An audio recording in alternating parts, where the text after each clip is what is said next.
This is a really cute video of Coco and Duncan.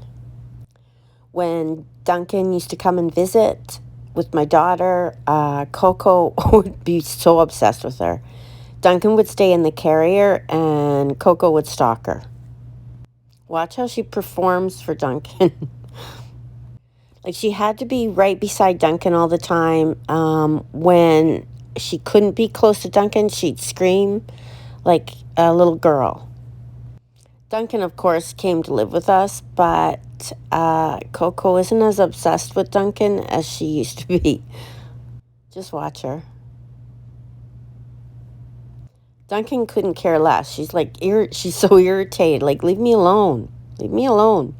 And Coco's like, okay, maybe I'll dance faster. She might like that. Coco still has some issues with Duncan.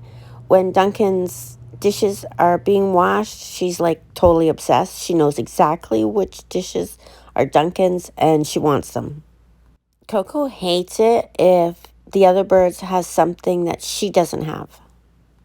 She knows right away that they have something special that she doesn't have. It's like she can spot it. Like when Newman got the collar, she knew right away that he had something that she didn't have. She's so funny. Her emotions are pretty complex. Look at her.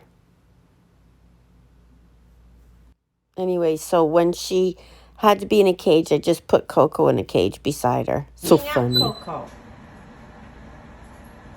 You like her, don't you?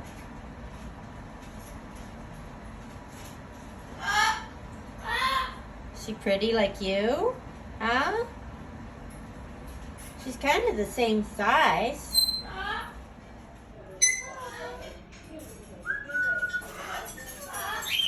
Do you want me to fix up your cage so you can sit with Duncan all day today? You like her, eh? Is she becoming a good friend to you? Let's fix it up. Let's get you all fixed up so you can sit with Duncan, okay? Come. Okay, I think this is a better idea.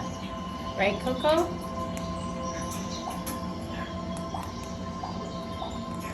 You can sit. You can sit there, right? You got your secret spot. And Coco, you and Coco can be back